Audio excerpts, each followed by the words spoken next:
Hola, hola, it's your girl Erica from America. Welcome to the Confidence Chronicles podcast. This podcast is all about helping you stand in who you are. Stop giving a fuck what people think about you. Start standing as your fully expressed self. As you are, as is, there is no filter needed. You are fucking awesome, and I am here to remind you. I'm a confidence coach, and I'm a bold stand for confidence, and I cannot wait to dig into today's episode with you.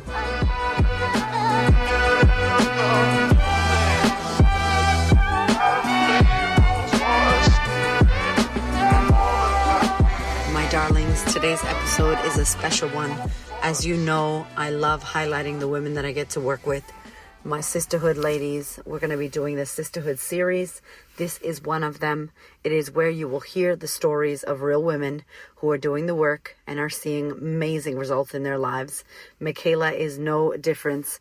She is an incredible woman in the UK. I met her on Instagram, of course, and started working with her one-on-one. And I remember when I first met Michala, thinking that she was so beautiful and lovely and amazing, and she would not speak up, and she barely had eye contact, and you could hear there was a lack in her voice.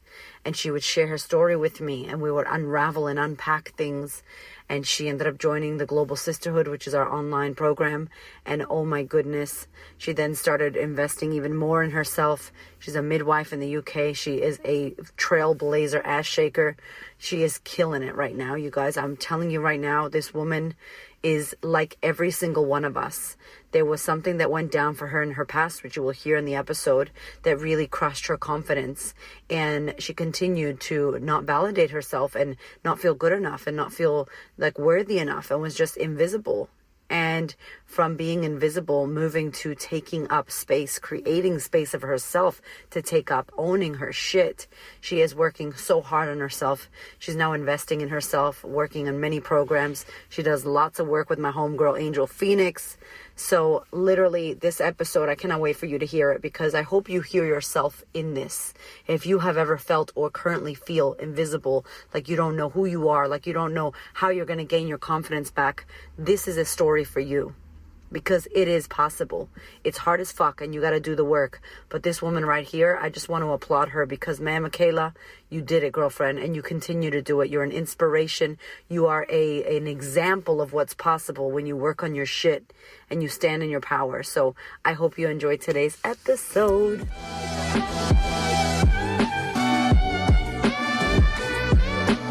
Okay, I am so damn excited to welcome Miss Michala to the podcast.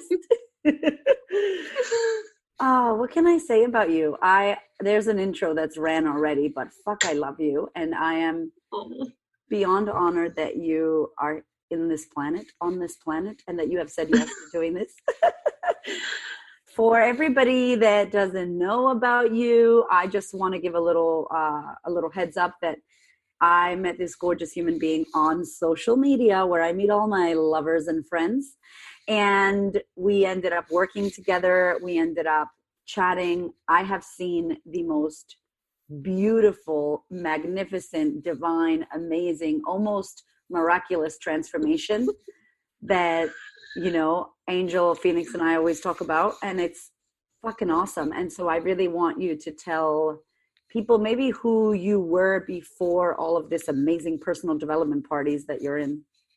Oh my gosh, I honestly don't even recognize myself now, and it's been such a quick change, like from just a few months ago. And I was just in a place of feeling so, I didn't realize how bad it actually was in terms of how I felt about myself, my confidence, like how I viewed everything about me, and kind of lost my identity, forgotten who I was.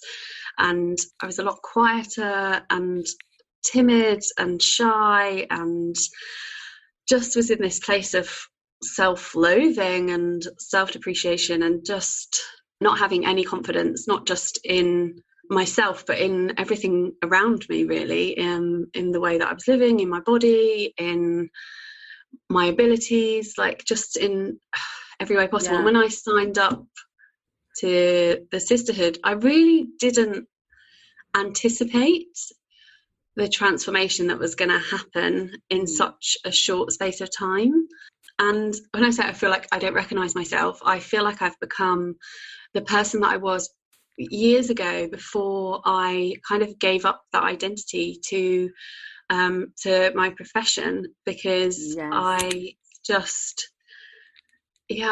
was living in a place where I just felt like I constantly had to prove something. I constantly had to prove my worth, and I don't even know who to. If we can rewind to all the way before you even, because I think it was Instagram. I'm positive it was Instagram where we connected. But before that, like, you know, what was your upbringing or your adolescence? Was there something that happened that you feel like you lost yourself, or, you know, what do you think it brought you to the now of going, fuck, I'm in some pain, or shit, something's not right? Like, I'm always interested to find out what's that thing that makes people want to go, something has to be done, and reaching out. Like, what was that for you? I think only recently I've been able to pick apart all the different things that have kind of got me to the place that I was. And I hadn't realised how much I was carrying the pain still of being bullied quite badly when I was younger, which I know lots of people experience, and how I took that into adulthood, and how I just didn't appreciate any part of me. And then, you know, into my teens, then just things that happened, things that I was involved in that just made me feel like a lesser person, and just made me feel just rubbish. And it was then like I felt like I found my identity when I became a midwife. I felt like that was who I was. I felt like I was confident being a midwife, and so I kind of, then that became me, and I didn't know what I was outside of that.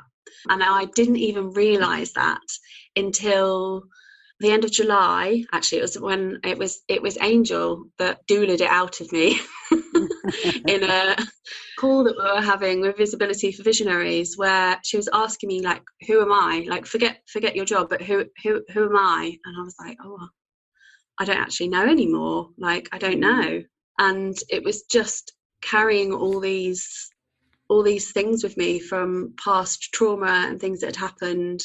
I just came to a place where I realised, for me to grow as a person, and actually for me to be a better midwife, like, I have to start with me, because how can I expect, like, I'm always saying to women to, you know, to believe in themselves and to love their bodies and to just step into their power in their pregnancy and birth and be informed and be empowered and all of these things. And then I realized that I'm not doing any of that for myself. And so doing all of this work has had such a huge impact on that as well, which is all of these things and how they all intertwine was so unexpected. And it's just been such a incredible journey, and also has helped me to look back and pick apart the things that kind of contributed to me feeling that way, like the different parts of my life where I, you know, felt ashamed of things or certain things that were traumatic, and just being able to pick those things apart and realize what they are has meant that I can work through them and kind of leave them behind. And these are all things that I've had, you know, I've had therapy with, I've had help with before, and I thought that meant that they were done, and actually they were still with me. And it's not until I've been doing all of this work that I've actually realized that. I always find it interesting. Why do you think that people, well, women especially, that we can pump other women up, or, you know, tell other women you should love yourself and you're amazing, and we do that to the other? But why do you think for you it's so difficult now that you're on the other side for us to do that for ourselves? Why do you think? I guess it's something that's ingrained in us as women. Like, we give, and, you know, whether that's in your job, like for me it was becoming a midwife, or as a mother, you know, often when you become a mother, you forget who you are, or you leave your identity behind, because, you know, you're expected to be a good person. Then you have to constantly give to other people, and if you're focusing on yourself, then you're selfish. And unless you focus on yourself, unless you do the work on yourself, then actually your capacity to give is not at the level that it could possibly be. And the awareness too that you get after you realize that you are the head of all, and that if you look after you, everything you touch wins. You know, it feels like such common sense to listeners out there if you're hearing us, but really it's one of the most difficult things that we have to overcome, you know, as women, as empathetic people, as mothers, as caregivers, you know, especially being a midwife. You know, you've been doing this work on yourself, and now obviously you run, is it your own business now that you're running? Yeah. In a podcast. Yeah, an independent midwife. No big deal. We're totally going to get to that. Like, it blows my mind. We were talking before we started recording, and I didn't want to miss any juicy stuff, so we started early. But Michala, when I first met her, we did one-on-one coaching, and it was on Zoom, so it was video. And I remember seeing you in your living room, and I think it was after a birth or something. It was really late, and you were exhausted, but you were down to do it. You were like, "Nah, let's meet, let's do this." And I was just saying to Michala, like, her voice, like even the tone, like it was really low. And I love that you said you used to be shy. Like, that makes me so freaking happy to hear someone say, yeah, like, I used to be a shy person. Like, oh shit, like shyness is something that you can, like, you know, shed. Like, you can shed the skin of shyness. It's not something that's stuck with you forever. Oh my gosh. No, it's not. You know, you can really learn who you are and get a voice. And to see you now, literally the photo of who you are and what you look like, never mind all the videos that you post and all the space you are taking up. It's incredible. What has been the biggest head fuck when you decided to work on yourself? Like, from the beginning of the journey, whether it was before you and I met, whether it was before Instagram, like the beginning, the thing that went to you, fuck, I have to do something about this. How was that? I think in my self-image, like, I had got to a place where I didn't even know my proper bra size until a few weeks ago. Wow, and that's absolutely ridiculous. That's and self-love, girl. No. I was going out, and like all the clothes that I hardly ever bought new clothes. The clothes that I did buy were just like comfort and something to cover me up, and they were nearly all of them were black. And I never really made an effort with myself because I felt like I just didn't want to stand out. I just wanted to like be hidden. And I feel like the biggest thing for me has been like doing something about that, like getting a new wardrobe and having my hair done so that it's the way that I like it, being back blonde again, and getting up and going to work and doing my hair and wearing nice clothes and putting some makeup on. And they're all things that I just didn't do before, because I would just be like, oh, people might judge me if I put too much effort in my appearance. But it's just made such phenomenal changes in how I stand and how I talk, and even my clients have noticed it as well. And I was talking to one of them about it recently, and I said, it's as much for me as it is actually for you, because I said, when I feel confident in myself and my body and I make an effort, then when I am looking after you, when I'm, you know, advocating for you, I can be a fierce advocate because I feel confident in myself. And I'm just and they were like, yes girl. Now imagine if you're out there and you're not a midwife but you're a parent. Now imagine if you're out there and you're not a midwife but you're a leader, you're a boss, you're an influencer, you have influence. This is so important how you look, because it directly, in my old school styling days, like I would always like harp on about how you look to yourself, not to others. But if you feel like you look good, you're going to feel good. If you feel like you look like shit, even if someone says you look amazing, but you feel like you look like shit, you're going to feel like shit. So it is not just this thing about, you know, vanity and being beautiful for other people. It's your inner self vanity. It's a good thing. You did a post about it recently. I loved it. Yeah, it's the judgment, but I think the judgment is more from inward rather than what anyone else thinks, because no one else would say anything negative, or no one has yet. No, they're like, damn. I just find it bizarre that I didn't see it before, and I love it. You're just like this flower, right? And I feel like we're all like these flowers that have all these many parts and layers to ourselves, and as we peel back a layer, we get a whole new level of awareness.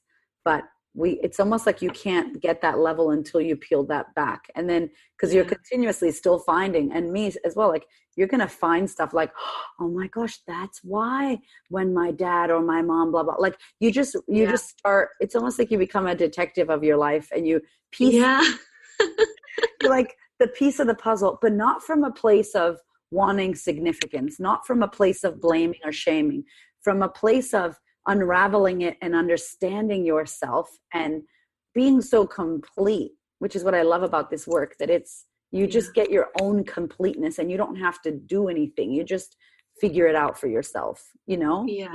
So what has been would you say the toughest thing when you started working on yourself? Because a lot of people out there want to do it. And what advice maybe would you give someone if they're questioning it, or they're worried about time, energy, money, confronting their fears, all of the things that come up as to why we don't open Pandora's box? Just fucking do it. And that's it. No. But I think the whole thing about valuing yourself, like in terms of spending the money on yourself, it's another thing that we are like conditioned to believe that we shouldn't do, that's selfish. But it's working through the difficult things. I found as time has gone on in the last like 2 months, as time has gone on, I found like I'll come across something difficult and then I'll work through it, and then each time it's quicker and quicker, to the point where it will just be like, oh my God, I'm losing my shit, and I'll be really upset of something that I've realized, or you know, it's brought up certain memories, and then just very quickly just work through it with your amazing support, and it's life-changing. It's just completely life-changing, and it's just worth the time and the effort, and I just feel like it's a priority, and it's an emergency that we start to look after ourselves more, and just, you know, adorn ourselves and appreciate ourselves, and do the things that make us, like, bring us joy and happiness, and make us feel sexy and make us feel alive. And just, it's like we get lost in a rat race, and you know, you're living for the 9 to 5, or living for your job, or living for whatever it is that you're living for, but then forgetting about yourself. And you just need to focus on you. Yes. It's so crazy, the investment side of things. And I know recently you've made massive investments in yourself. Yeah. It's interesting because I'm the same as you. When I was in a lot of pain, I was just in a lot of pain, and I knew that I needed to get out of pain. That was my situation. And it was like, I can't get myself out. I feel like I got myself in the fucking pain. So how the hell am I going to get myself out? So for you, for someone out there who's listening and going, yeah, but I don't know if I can, or I feel bad about spending money on myself, or, you know, I don't have the money. Like, can you speak to the fact of how you created the way to actually invest in yourself, how you created the way? I made it my top priority over anything else. Like, over spending, initially it was over, you know, it was over spending money on new clothes, or, you know, it was really being really tight with my finances, and just really seeing it as a priority in terms of knowing where I was going to, what it potentially was going to do for me, even though at the time I had no fucking idea what was going to happen and what kind of transformation I was going to go through. I just felt in my bones that it was something that I needed to make it happen, however that was. And yeah, it has been at times been a risk in terms of finances, but it's paid off in such phenomenal ways, especially in terms of my business, because my confidence shows, and then people feel more confident in you when you are confident, when you are more sure of yourself and are able to just speak openly, and it comes out of you, and when other people see it, they feel safe. I feel like they feel safer with you. Yeah. And it's so crazy when business people do not create their own way to invest and grow, and that we think that business is not personal. It's like, I laugh because I'm like, you're a human, anything you touch is personal. It has to do with you. If you've got money problems, your business will have money problems. If you lack confidence, how you do one thing is how you're doing everything. So it's no surprise that you start working on you. You feel better about the way you look. You feel better about your finances. Your mindset is better. From that space, you become a full-on creator.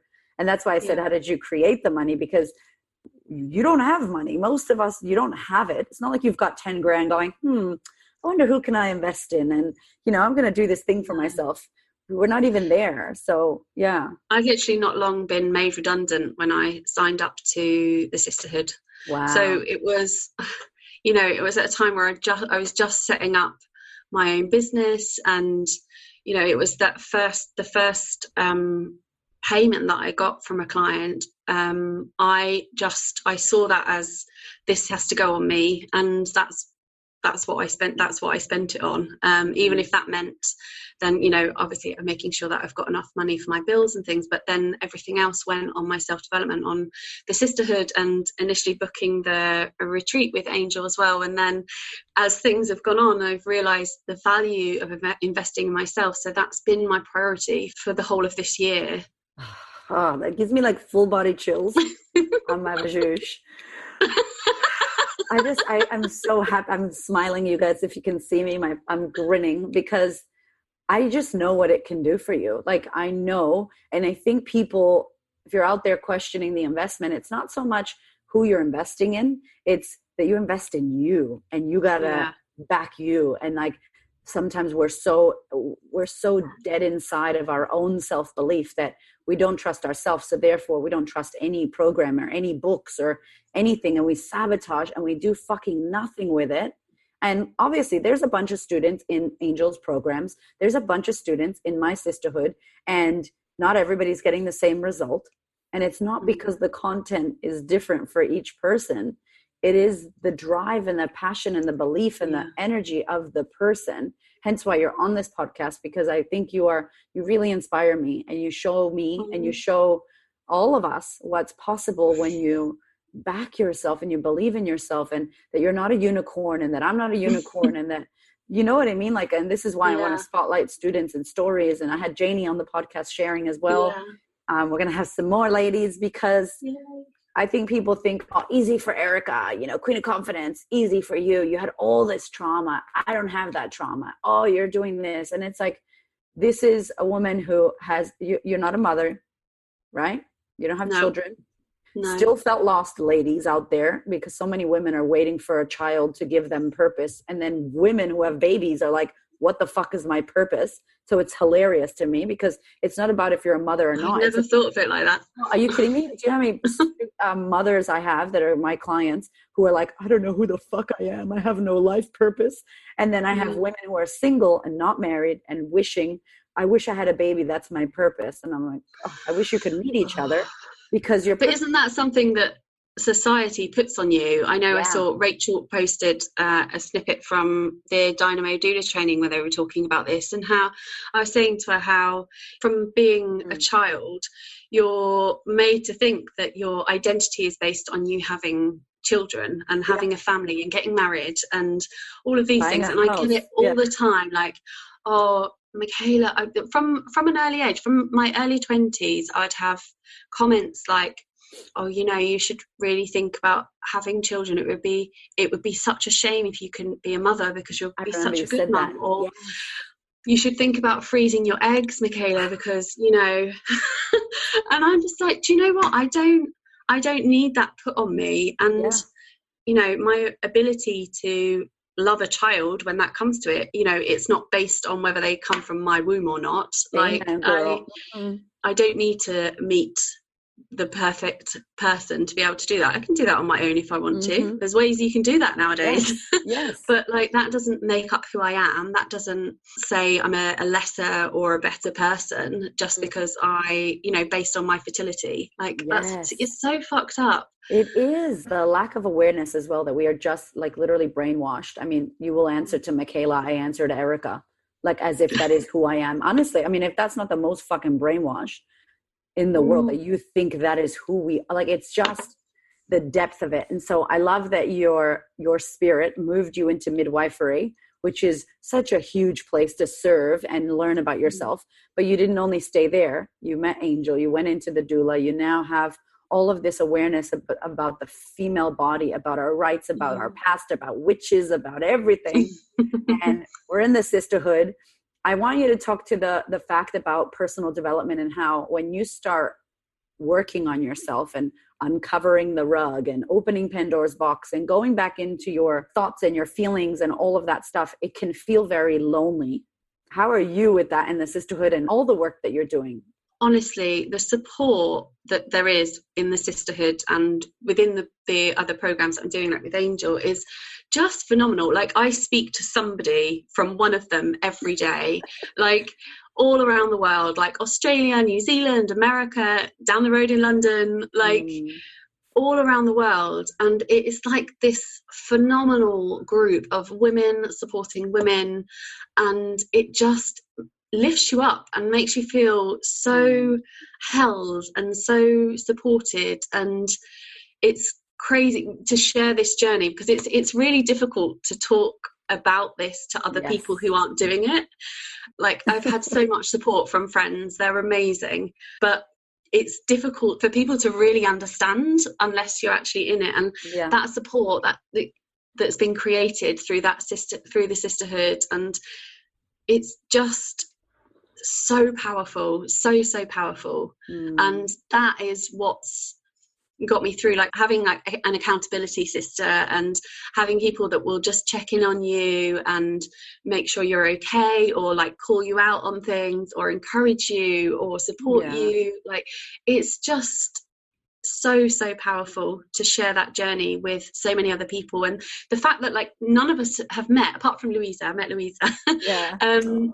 Like, none of us have met, and it feels like you've just got this just mind-blowing support surrounding you through social media. Like, I always had a bit of a negative view on social media up until very recently, and seeing how using it in a more purposeful way to build connections rather than just like scrolling through and liking things, like it's just amazing, the community that you can build and the support that you can create from that.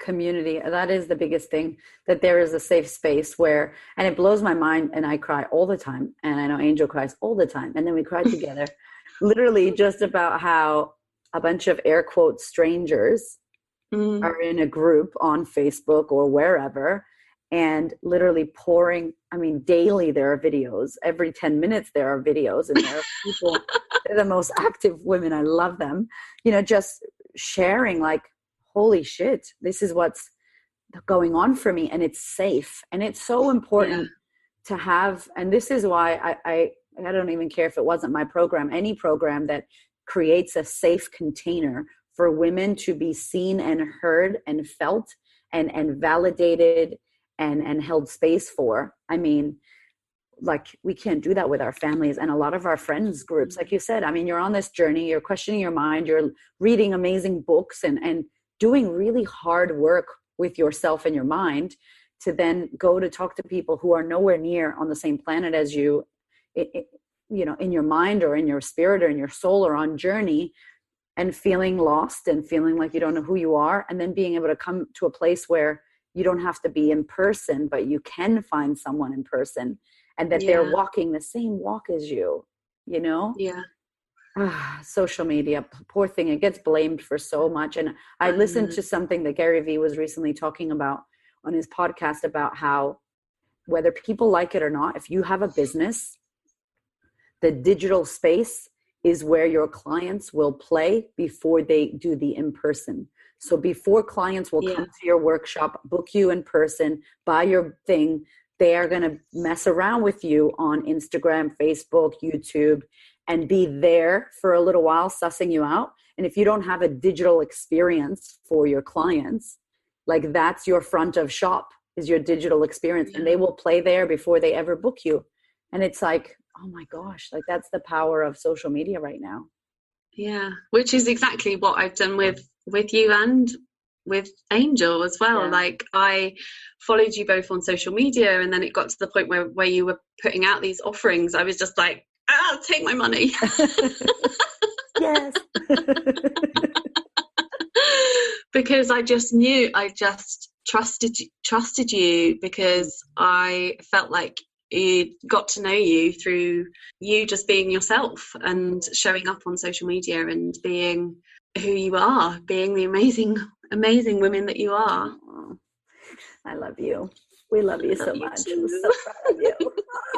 Just like, with that, let's say someone wants to get a coach, or someone wants to join a program, or wants to do anything.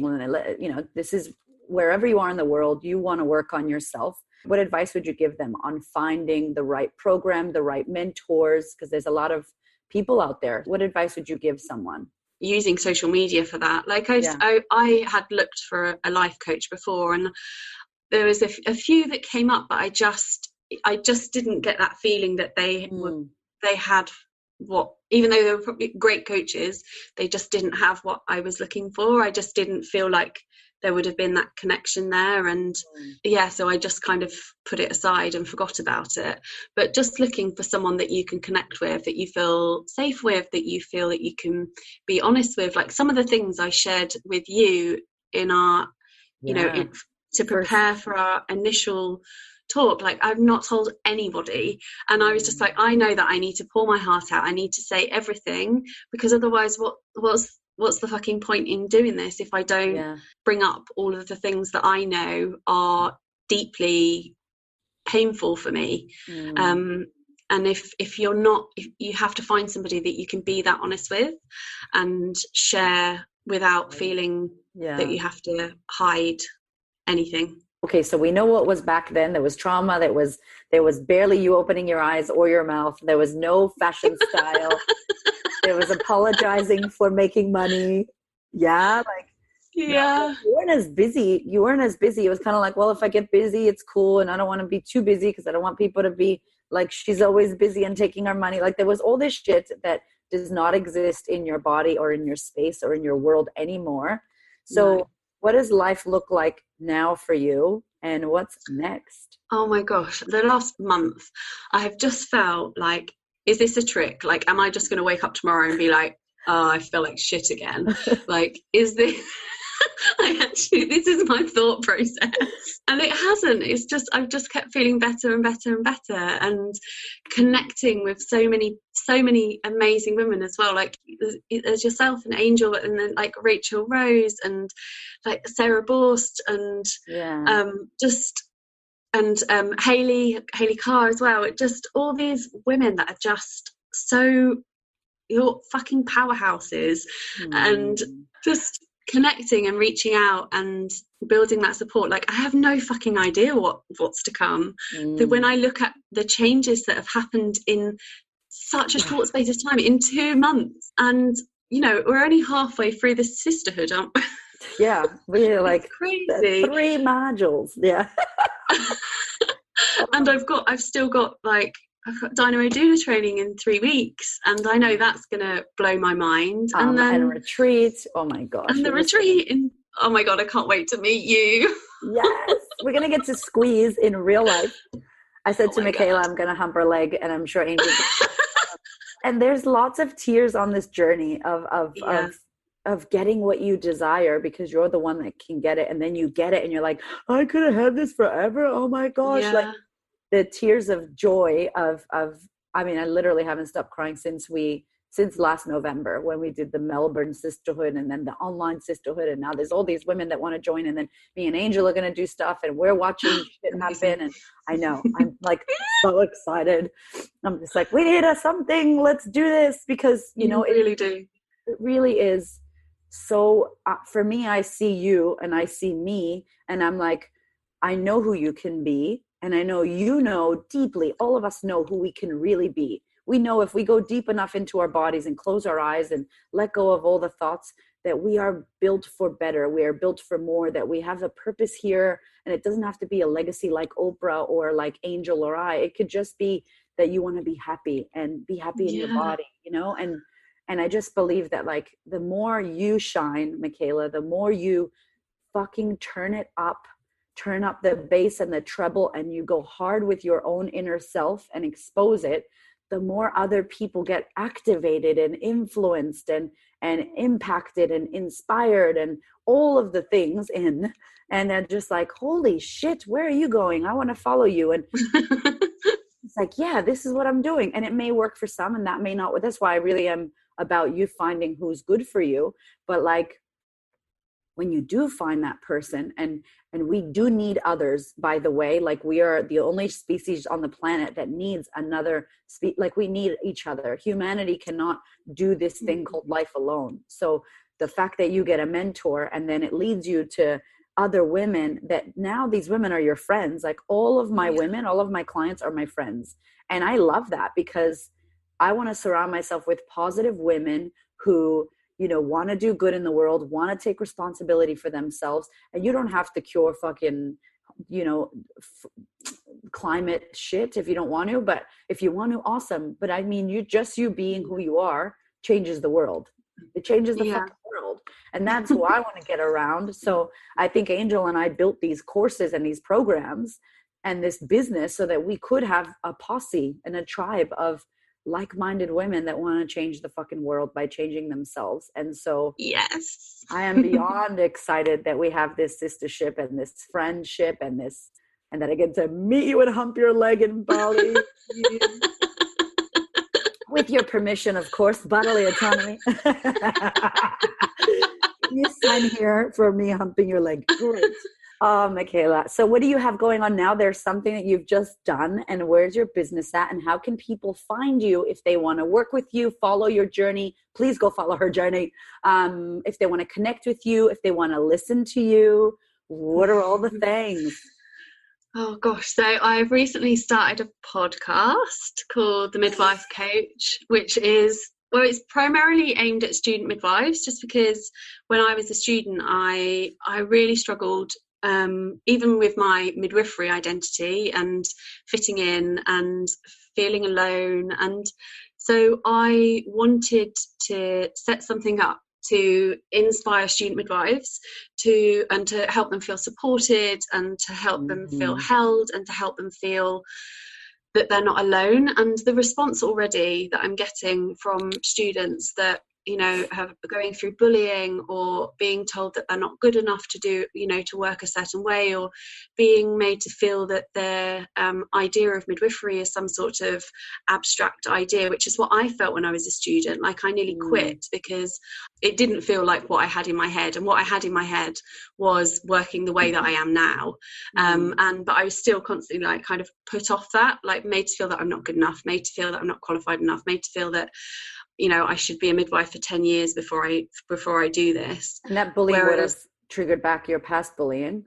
Yeah, it's just like an endless cycle of feeling worthless. So yeah, so the podcast is just trying to send out a big fat hug. That's what to students who are going through a tough time. Because I had a really dark year when I was in my second year. I had post-traumatic stress, and I was really unwell for 7 months of it. Wow. And I felt quite alone in that, because I didn't feel very validated in how I was feeling. I was made to feel that kind of I shouldn't feel that way. Like why do I deserve to feel that way? And I was suicidal.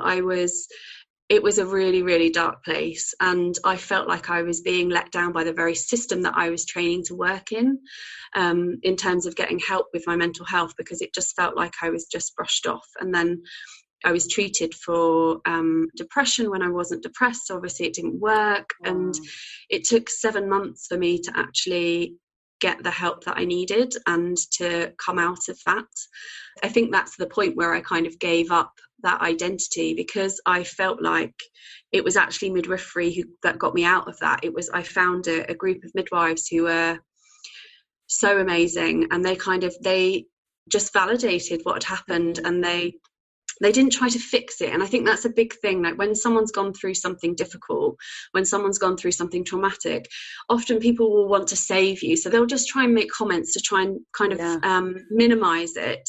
And actually what that did for me was it made me feel silenced, and it made me retreat. And I just stopped seeing people. I just stayed on my own, and it can be such a dark place. And I know that I'm not the only person, because I wrote about this in a midwifery journal a couple of years ago, and the response was insane, the amount of other people who had felt the same or had gone through the same. And students shouldn't feel like that. Students, they need to be held and nurtured and loved in the same way that midwives do that for women. Like that's what the students need as well, to be able for them to kind of step into themselves and find their confidence. And so that's why I set up the podcast, just because I want to inspire students to change the system from the inside out, because people are often made to feel that, you know, you're just a student, you know, you can't really do anything. But actually, they're the future of our workforce. Like, they are the ones that can change it. If anybody can, it's students. So that's what my goal is with the podcast. God. I can't remember what else you asked me to say. And your Instagram and your business, and how can people reach you? So you're a midwife. You offer, what services do you offer, and where can people find you if they're interested in working with your amazingness? I'm an independent midwife, so I look after people throughout pregnancy, birth, and generally 6 weeks postnatally. That continuity is really important to me. It's something I've been passionate about since I was a student. And that's how I choose to work. And some women have hospital births, some women have home births. My priority is just supporting women where they want to or need to be. And also I'm hoping to set up online coaching, like one-to-one calls for students or for women in the future. I haven't properly set that up yet, but that's what I'm planning on doing, just because I want to reach more people. The only way to do that, to reach people who don't live locally to me in London, is to do it online. And just to share information or support, and just help people feel loved and cared for, or just heard. Like, sometimes people just need to have their feelings validated, or talk about their difficult experience, and just have someone listen to that and not try to fix it. Yes. Tell me your Instagram so people can find you, and then I'm going to ask you one final big question. My Instagram is at Michala Marling, Michala without the E. Michala Marling. So go and follow her amazing journey, connect with her. If you want to know how she's done it, re-listen to this and follow her, because she's literally becoming, she is flowering, she is blooming, she's doing all of the things. I love how much space you're taking up. I love how much you're going for what you want to go for. I have one little last question. Okay. So if you had to describe your end goal, your big dream, what would you love for yourself? And I want you to say it as if it's fucking done, because I feel like it's going to be done. And I want you to come back to this and be like, fuck, I did that thing that I said I wanted to do. So in your head, like, not end result like 10 years, but like, what would you love to create? What would you love to do in your space, in your business? Like, what's a big kind of goal or thing that you'd love? What I'm feeling at the moment is it goes back to the podcast. Like, I want to be like a coach within midwifery, to be known all around the world, and nothing big, and just to inspire people to look after women in the ways that they need, and to respect women, and to care for them and nurture them, and to change the system from the inside out.